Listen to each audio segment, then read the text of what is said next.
With Tesla, your goal has been to make a better car.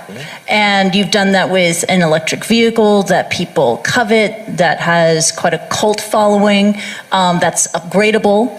But you also want to achieve, and your turn of phrase is very nice, or try to achieve this platonic ideal of a car, right? To reach perfection. So what does the perfect car look like?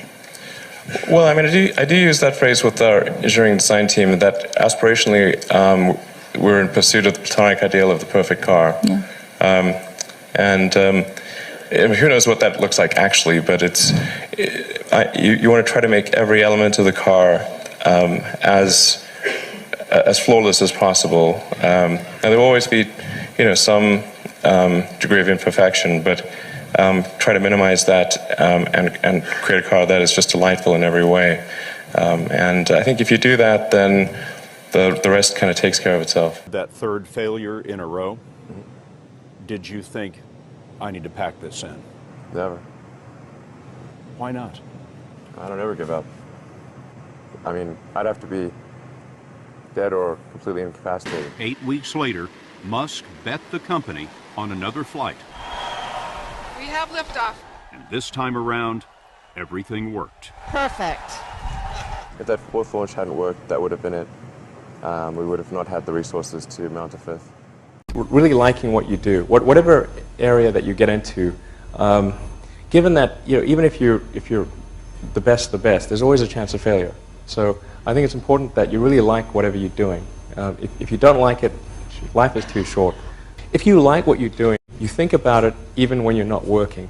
I mean, it's something that your mind is drawn to, and if you don't like it, you just really can't make it work, I think.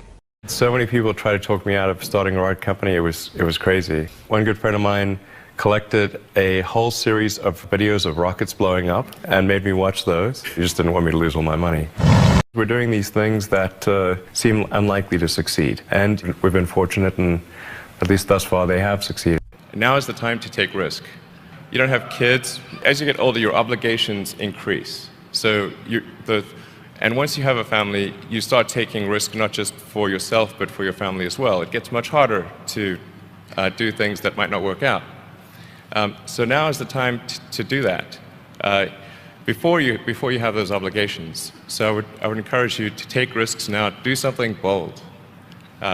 You won't regret it. The failures are not the most terrible things. Well, you have to learn from it and react to it. Yeah, exactly. When you're building something new, there's going to be mistakes. Yeah. And it's important to recognize those mistakes, acknowledge them, and take corrective action.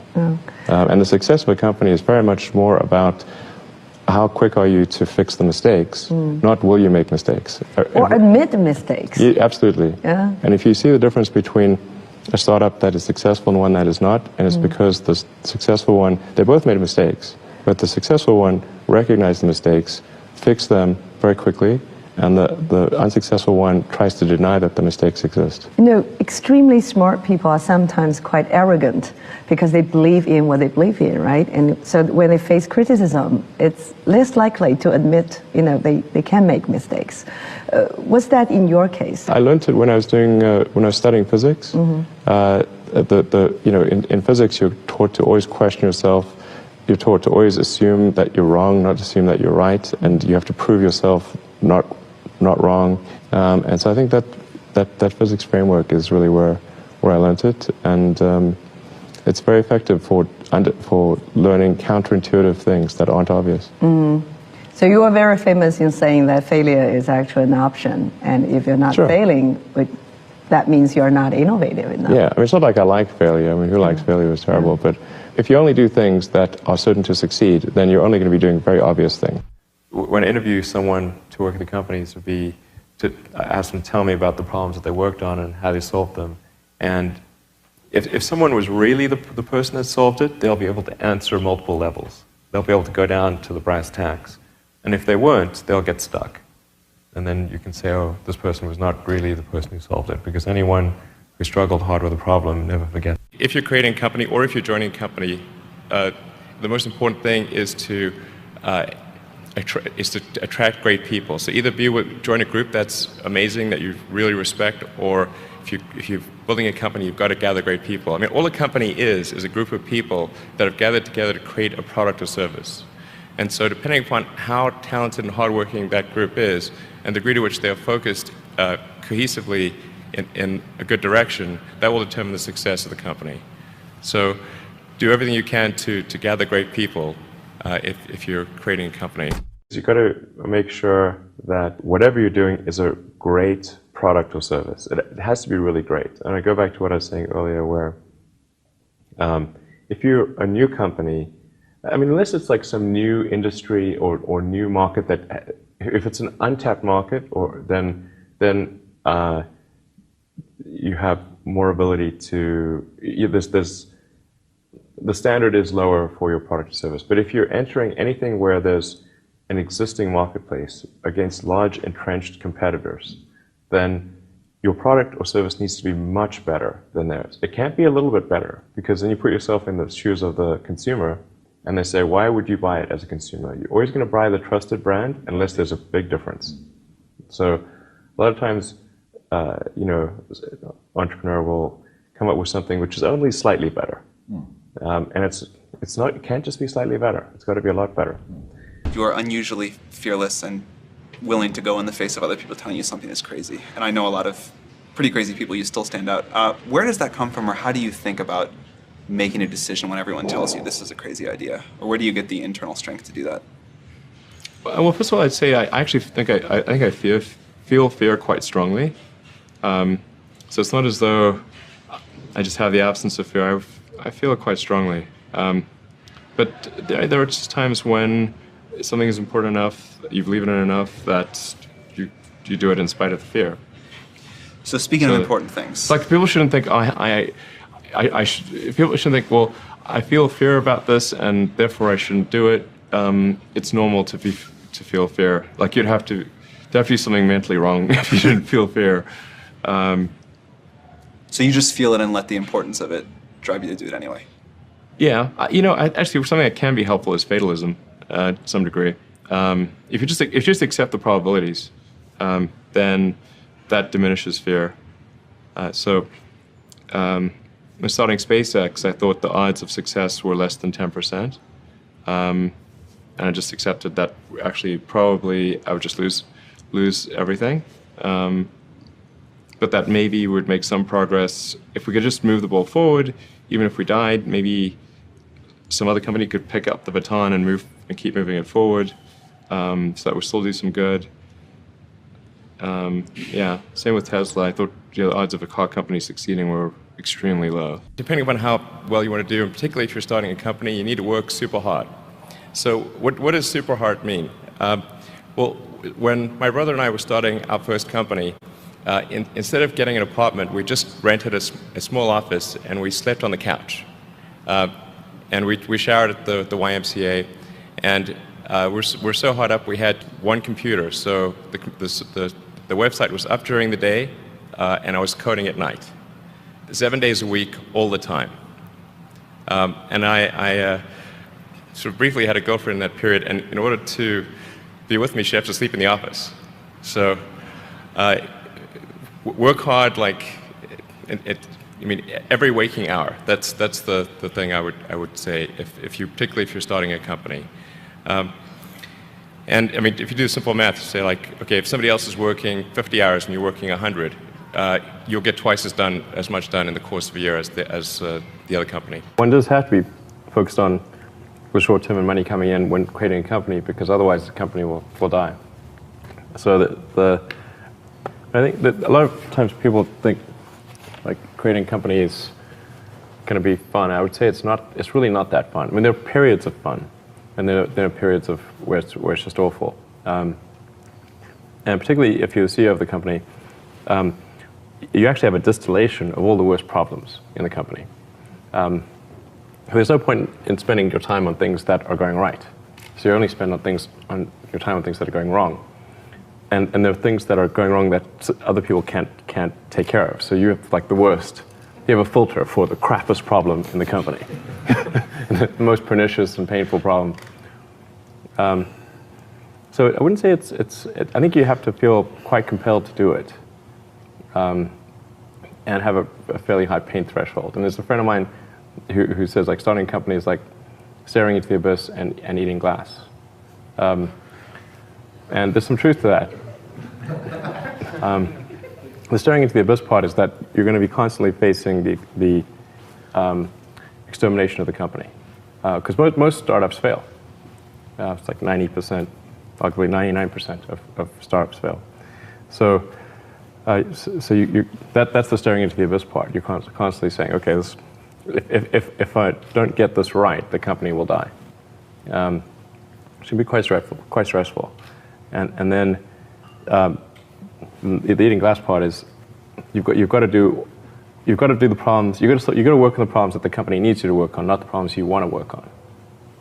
And so that's you end up working on problems that you'd really wish you weren't working on. And so that's the eating glass part. And that goes on for a long time. So how do you keep your focus on the big picture when you're constantly faced with, we could be out of business in a month? Well, it's just a very small percentage of mental energy is on the big picture. Like you know where you're generally heading for, and the actual path is going to be some sort of zigzaggy thing in that direction. And try not to deviate too far from the path that you want to be on, but you're going to have to do that to some degree. But I don't want to diminish the. I mean, I think the profit motive is a good one if the rules of an industry are properly set up. So there's nothing fundamentally wrong with profit. In fact, profit just means that people are paying you more for whatever you're doing than you're spending to create it. That's a good thing. and if that's not the case, then you'll be out of business, and rightfully so.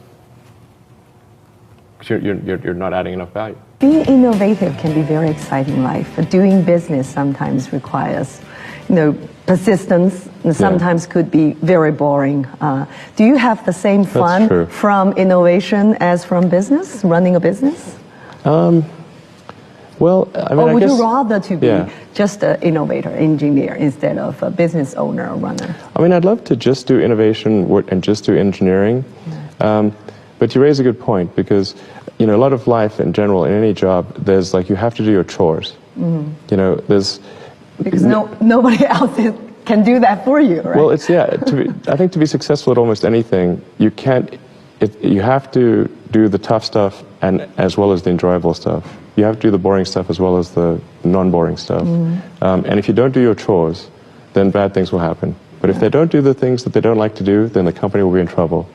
Like you have to, you basically, like it's more fun to cook the meal than to clean the dishes. Okay, but you need to clean the dishes. You need to do both. Yes, you need to do both, exactly. First of all, I really need to give some thought to like, how can I provide advice that would be most helpful? And I'm not sure I've given enough thought to that to give you the best possible answer. But I think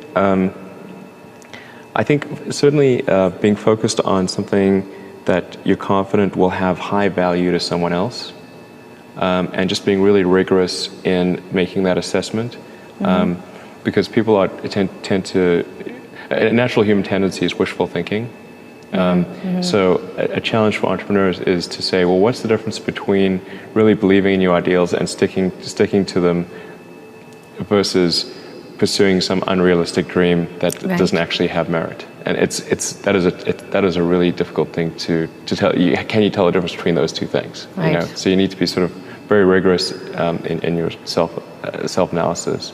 I think certainly extremely tenacious, and then just work like hell. I mean, you just have to put in, 80 to 100 hour weeks every week.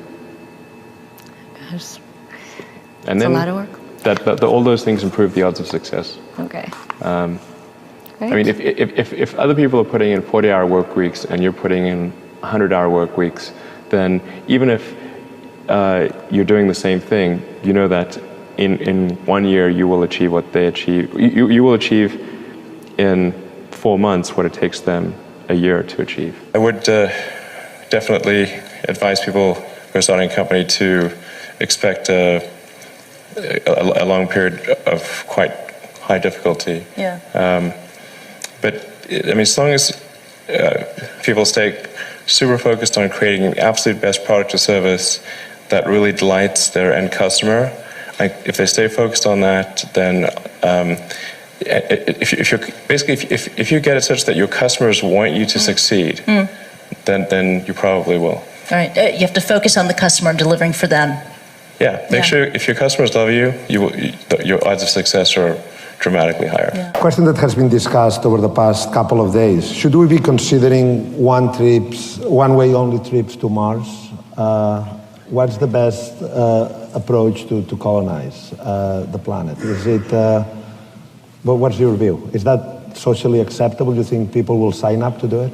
I think there's plenty of people who sign up for a one-way trip to Mars. But maybe if we could have a show of hands, who would consider such an option? I see some, not many, but perhaps enough for a couple of missions. So certainly be enough. I mean, I think it's sort of like, is it a one-way mission and then you die? Or is it one-way mission and you get resupplied? That's a big difference. Very good. Wait for the second option. Yeah, exactly. But I mean, I think it ends up being a moot point because you want to bring the spaceship back. Like, these spaceships are expensive, okay? They're hard to build. You can't just leave them there. So whether or not people want to come back or not is kind of like, they can jump on if they want, but they need the spaceship back. Thank you. I mean, it's kind of weird. Like, there's like huge collection of spaceships on Mars over time. It's like, maybe we should send them back. I mean, of course we should send them back. CEO of SpaceX, and you've said that your ultimate goal is to get humankind to Mars. I've heard your response to the question, but these guys need to hear it. Why is Mars important? Why does Mars matter? Sure. Well, I think it's really a fundamental decision we need to make as a civilization. What kind of future do we want? Do we want a future where we are forever confined to one planet until some eventual extinction event, however far in the future that might occur? Or do we want to become a multi-planet species and then ultimately be out there among the stars and be among many planets, many star systems? And I think the latter is a far more exciting and inspiring future than the former. And Mars is the next natural step. In fact, it's the only planet we really have a shot at establishing a self-sustaining city on. And I think once we do establish such a city, there will be a strong forcing function for the improvement of spaceflight technology that will then enable us to establish colonies elsewhere in the solar system and ultimately extend beyond our solar system. And so there's the defensive reason of protecting the future of humanity, ensuring that the light of consciousness is not extinguished should some calamity befall Earth. But also, and that's the defensive reason. But personally, I find what gets me more excited is the fact that this would be an incredible adventure. I mean, it would be like the greatest adventure ever. And it would be exciting and inspiring. And there need to be things that excite and inspire people. Yeah. You have to be, reasons why you get up in the morning. It can't just be solving problems. It's got to be, something great's going to happen in the future. Yeah, we talked about this at length yesterday. It's not an exit strategy or a backup plan for humankind when Earth fails. Right. It's also to inspire people on Earth, right, and to transcend and to go beyond our mental limits of what we think we can achieve. Right. I mean, you think of sort of how incredible the Apollo program was. And just, I mean, if you ask anyone and say, name some of humanity's greatest achievements of the 20th century, the Apollo program, landing on the moon, would in many, if not most places, be number one. 2001, was just talking to a friend of mine, and he asked me what I was going to do after PayPal, and I thought, well, I was wondering, like, I'd like to get involved in space, but I just didn't think there was anything I could do as an individual. But I was curious as to when NASA would be sending a team to Mars, because that was always going to be the thing to do after the moon. I figured that there'd be some plan, and I'd just go to the website and I could read the schedule. Then Mars occurs. Like, oh yeah, it's like, okay, 2017, good, okay. But actually there wasn't anything on the website, and or at least I thought, like, can I not find it? Like, what's going on here? And is it secret? I don't know. But it turned out that that NASA had done a study on what it would cost to do a manned Mars mission, and this was under Bush the First. And in his first, he asked for a 90-day study shortly after taking office, and NASA came back with a $500 billion price tag. And he said, okay, maybe not. Billion with a B. That's when $500 billion was serious money for the government. So then that got totally shelved, and it was like you were not allowed to talk about any kind of crewed mission to Mars at NASA. Anyway, but I thought, well, if I can do something that would galvanize public interest, and then that public interest would translate to additional appropriations for NASA and increase their budget, then maybe they could do it. So actually, what I sort of thinking I would do is send a small greenhouse to the surface of Mars with seeds in dehydrated gel, and then upon landing, hydrate the gel and grow the plants. And the public tends to respond to precedents and superlatives. So this would be the furthest that life's ever traveled, the first life on Mars. I tried to figure out how to do this with the proceeds that I had from PayPal. And I was able to figure out how to get the cost of the spacecraft down and the communications and the little greenhouse and everything. But the one thing I couldn't compress was the cost to launch, because there are only a few options. And the US options were way too expensive. And so I ended up going to Russia 3 times to try to buy the biggest ICBM in the Russian nuclear fleet. That's where I'd start, yeah. Yeah. Go big or go home, right? Yeah. I mean, okay. You know, there was some strange trips, that's for sure. But you know, it's like virtually, like you can buy any, it's a very capitalist society in some ways. So I actually did negotiate a deal to buy 2 of the ICBMs minus the nukes. But I came to the conclusion after that 3rd trip that it wouldn't really matter. Like I actually came to the conclusion that my initial premise was wrong, because I actually think there's a tremendous amount of will in the American population, particularly to explore. The United States, you know, maybe more than any other country, is a distillation of the human spirit of exploration. And it's really fundamental to psyche. So if people think there's a way, I think it would actually get a lot of support. But it can't be just banging your head against the wall. I've got to believe that this can be done without breaking the federal budget. So that's when I said, okay, well, is there some way to affect the cost of space transport? And so I got together with a group of people over a series of Saturdays just to try to understand, is there something fundamentally super expensive about rockets, or can the cost be substantially improved? We had a bunch of those kind of brainstorming sessions, and I couldn't see any fundamental obstacle to improving the cost of rockets. So that's when I started SpaceX. It's like, I'll just build them myself. Yeah. And then. But like I said, at that point, I would say the probability of success was definitely less than 50%. I thought it would most likely not succeed, but it was worth a try.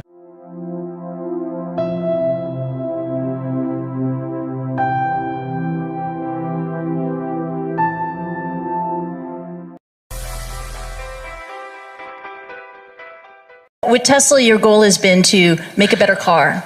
And you've done that with an electric vehicle that people covet, that has quite a cult following, that's upgradable. But you also want to achieve, and your turn of phrase is very nice, or try to achieve this platonic ideal of a car, right? To reach perfection. So what does the perfect car look like? Well, I mean, I do use that phrase with our engineering design team, that aspirationally we're in pursuit of the platonic idea. I don't ever give up. I mean, I'd have to be dead or completely incapacitated. 8 weeks later, Musk bet the company on another flight. We have liftoff. And this time around, everything worked. Perfect. If that 4th launch hadn't worked, that would have been it. We would have not had the resources to mount a 5th. Really liking what you do, whatever area that you get into, given that, you know, even if you're the best, there's always a chance of failure. So I think it's important that you really like whatever you're doing. If you don't like it... Feel of the perfect car. Yeah. Who knows what that looks like actually, but you want to try to make every element of the car as flawless as possible. And there will always be, some degree of imperfection, but try to minimize that and create a car that is just delightful in every way. And I think if you do that, then the rest kind of takes care of itself. That third failure in a row, did you think, I need to pack this in? Never. Why not? Life is too short. If you like what you're doing, you think about it even when you're not working. I mean, it's something that your mind is drawn to. And if you don't like it, you just really can't make it work, I think. So many people tried to talk me out of starting a ride company. It was crazy. One good friend of mine collected a whole series of videos of rockets blowing up and made me watch those. He just didn't want me to lose all my money. We're doing these things that seem unlikely to succeed, and we've been fortunate, and at least thus far they have succeeded. Now is the time to take risk. You don't have kids. As you get older, your obligations increase. So and once you have a family, you start taking risk not just for yourself, but for your family as well. It gets much harder to do things that might not work out. So now is the time to do that before you have those obligations. So I would encourage you to take risks now. Do something bold. You won't regret The it. failures are not the most terrible things. Well, you have to learn from it and react to it. Yeah, exactly. When you're building something new, there's going to be mistakes. Yeah. And it's important to recognize those mistakes, acknowledge them,